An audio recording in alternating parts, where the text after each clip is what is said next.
This Peter Obi speech so much touched me. Oh my God. You don't go to look for foreign investor. Anybody who tells is going around the world to look for foreign investor is wasting everybody's time. I don't know whether to say it's Tinubu's cluelessness that is the problem of Nigeria, or I don't know. I don't even know. We were told, okay, they are going out to seek for foreign investors. Normally, I don't think I have seen any country or any persons going out to seek investors. If you have the right things here, investors will come. Nigeria is in a very serious mess. Yes, we can do it. It is our time. Is that what it takes to fix the country? And some people are like, yes, let's support him. It is his time. Not because he could fix Nigeria, but because he is a king of the West from a political party. Because those people are not supposed to rule. $1 is more than 1,000 naira today. In case you don't know, $1. I didn't say $150 or 1,000. I didn't say $1,000 is 1,000 naira. No, I said $1. According to Peter Obi, the case of investors and the country they will invest is like bee and honey. Anyway, let me play this speech for you to watch. This is one of the most interesting I've seen. I came back there and told somebody, you don't go to look for foreign investor. Anybody who tells is going around the world to look for foreign investor is wasting everybody's time. Foreign investor is like bee and honey. If you put honey here, how the bee will come in, nobody will tell you. I told you Macron finished G20 meeting, flew to Bangladesh, because Bangladesh has just ordered 10 Airbus 350. So you have to go and see them, because they're coming. If you look at all the economic analysis, go and Google where Bangladesh will be in 2030, where they will be in 2050. Nobody knows where we're going to be. With all this lying joke and everything, and people think it's about A or B or C. I had people who had first class, very brilliant, while I was here. But I can tell people that I passed through here. And this, sat in a class with people. My lecturers are there. People like Professor Wala. I'm still close to them till today. So it is important that we look at this ethical leadership. That is what is propelling society. That's what making society go. People are telling their people the truth. What is happening? I came back, I was in Bangladesh on Friday, and I felt so sad for Nigeria.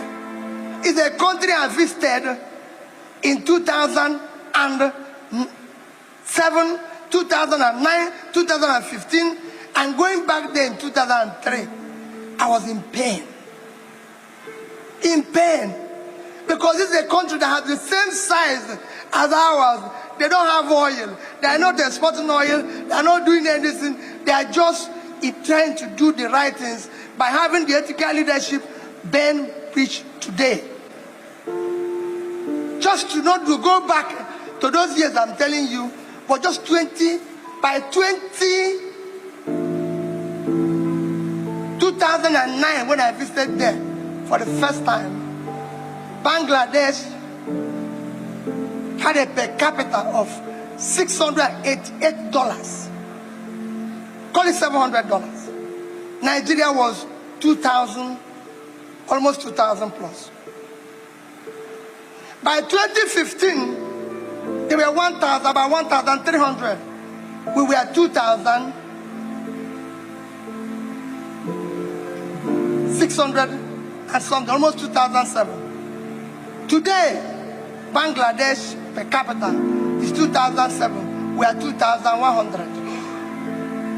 We've lost almost 30% of what we were a few years ago. They have, within these 15 years, done four times their per capita. You could see the infrastructure. When in 2009, their unemployment were over 10%. It was there by June or July 2009. Today, they're under 5%. And you could see it. You could feel it. This place is just collapsing by the day. And all people there is to tell us lie.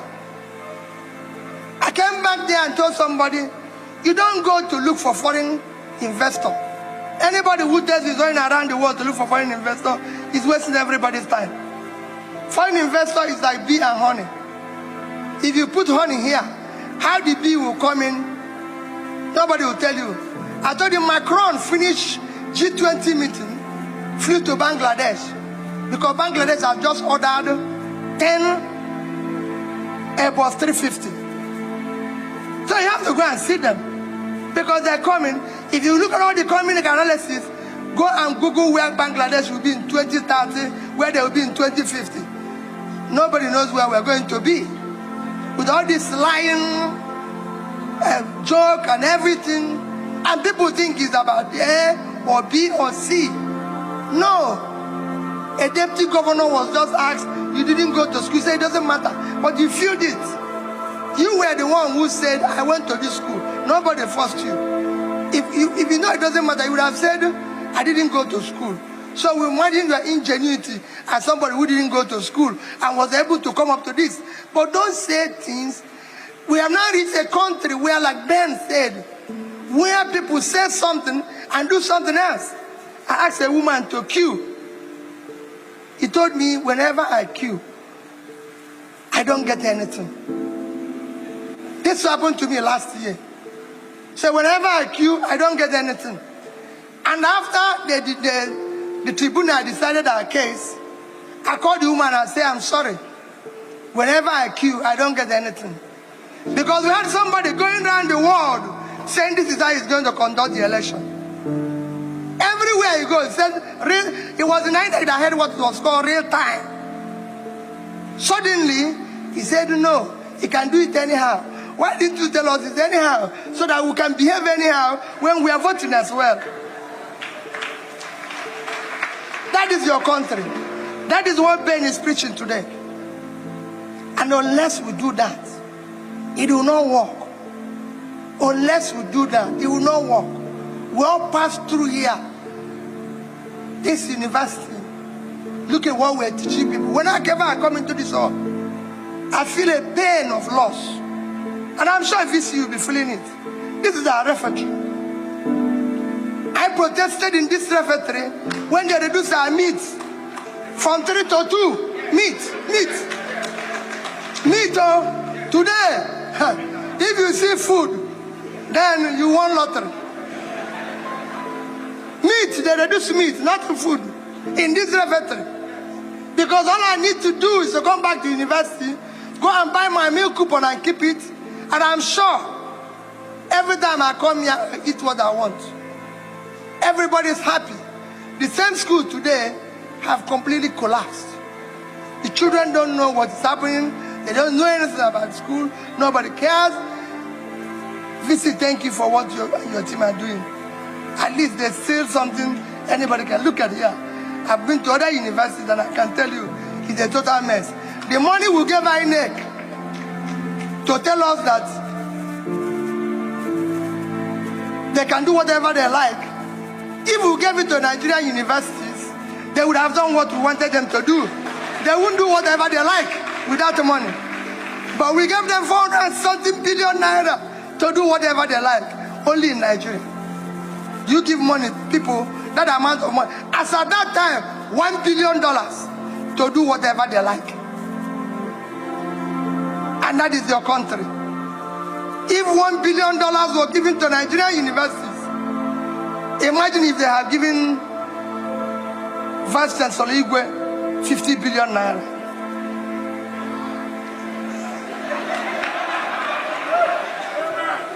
Imagine what the university would have been. They didn't give him anything, but they gave it to another professor to do whatever he likes. It's unfortunate. I only ask for prayers for Nigeria. It's a collapsed country. It's a failed state. All we need to do is collectively say no to that. People think it's about Peter Obi. It's not about Peter Obi being president of Nigeria. I want Nigeria to work. Work for everybody. It is not about tribe. It's not about tribe. It's not about religion. It's not about tribe, it's not about religion. No religion buys bread cheaper. No religion or ethnic group buys bread cheaper. We are the ones fixing this thing. I was able to do even what I'm doing today in Bishop Shanahan and Soka. I'm doing a project there for the School of Medical Sciences. It's costing them about 150 million naira. I said, I'm going to pay every kobo of this. You see, we're finished. Just like Peter Obi said it. He said we should pray for Nigeria. But I don't know if prayer can do. We have prayed for many years. Since 1960, things, instead of getting better, things were getting worse. So I don't know whether praying is good. Because the right people, by praying, I believe God would have brought the right people, but they were shoved aside. So I don't know whether Nigeria needs prayer again. Clueless people goes into power. Some are not clueless, but wicked people. They want to punish people because they know they were not voted for. According to him, investors and the case of country they want to invest are like bee and honey. Put things right, they will come and invest. There are certain things they ought to do and investors will come. Are they doing it? No. He's traveling about. Yes, he started traveling like Buhari. How much investment does he want exactly that will be enough? We saw Buhari almost every 2 days travel, apart from his sick travels and others. Keep traveling. What is the benefit of this traveling? Some of the times Buhari went to borrow even to the extent that I'm afraid for the future of Nigeria children. Foreign investors and country is a case of bee and honey. Do the right things, they will come. There are certain people that when you hear that they win an election, you will notice certain things will even, there's a feeling in the economy, certain things will happen. There are certain people that will win an election, you realize dollar price will high. There are some people that if they are the one that won the election, dollar price will crash. Things will begin to move just with the feeling that the person who has the technical know-how is around. They want to rule. It is their turn. I don't know whether it's their turn to rule Nigeria or their turn to punish us. Full of lies. When you see a government that is ready to work, you will know. You will know by their body language. A government that came into power started by trying to increase the salaries of the politicians. These are those who will tackle him. What do you think already? They are not ready to work. It's going to be a dilly-dally with the politicians. And that is why one Akpabio, a Senate president appointed by them, forgot that the mics were not off. And he was talking about sending certain things token to their senators while we are hungry, just for holiday. And when they say token, you think it's chingom money. If you hear the token, you might collapse. When Buhari started doing his travel, I was like, what Igbos call, those things you will do, pleasing yourself before 9 minutes travel, enjoy yourself and finally return home because old age has set in. That is what I call it, and that is what I saw Tinubu doing. I don't see him. I pray for Nigeria sincerely. I pray for Nigeria to succeed because if Nigeria does well, it is for the benefit of all, not for the benefit of APC only. But if something happens to Nigeria, if Nigeria is crumbling, both APC voters and PDP voters and LP supporters are struggling with Nigeria. We are in a deep mess with the kind of people at the helms of affairs today. Anything happens, can you imagine what he said? The woman refuses to queue because she has never gotten what she wants by queuing. Obi went to queue, do the right things. INEC promised Nigeria, we are going to give you the right things. We are going to, he was traveling, Mahmoud. Hey, it's going to be great. We have good plans for Nigeria. This election will be best. and almost 400 billion was voted for, given to him to do the election. And you saw the sham, the worst in the history of mankind. And truly, if that money was cornered to do something else, it would have been better. 400 billion. And, they could have just announced Tinubu. Yes, announced Tinubu is the winner and channel the money into useful things. Nigeria does not have a projection. Bangladesh knows what they want and where they will be in a certain time in history. They know what they want to achieve. They have plans. Nigeria does not know its tomorrow. It's a case of Ebo Bobujelum, wherever the ship carries the person to. An uncontrolled ship that doesn't have a paddle, that doesn't have somebody steering the wheel of the ship. Anywhere the water swings it to. That's the case of Nigeria, with the people at the helms of affairs. They keep lying. They're traveling to get investors. That sound 1950s.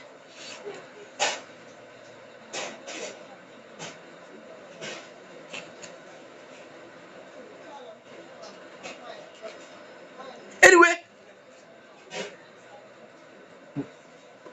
people are known by what produced them.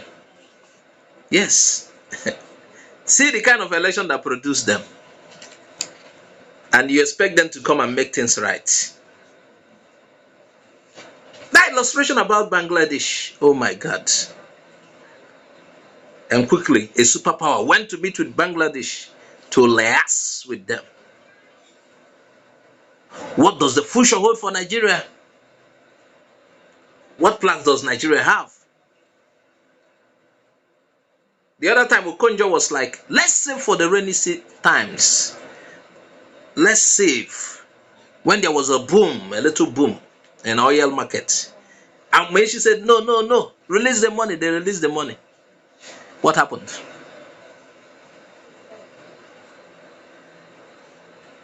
Do you know that in the history of Nigeria, the dollar has never climbed this high? Some people are projecting December, but now we're like 3 months away from December. It's already 1,000 something. Anyway, I don't know. I thought APC people, APC supporters of the current government will be getting things cheaper. But I realized that's not the case. Viewers, let's discuss this. Very important. And please share this video widely. Subscribe to our channel if you haven't. Please follow us on Facebook, Twitter, and Instagram. Subscribe to our YouTube channel. Bye bye for now.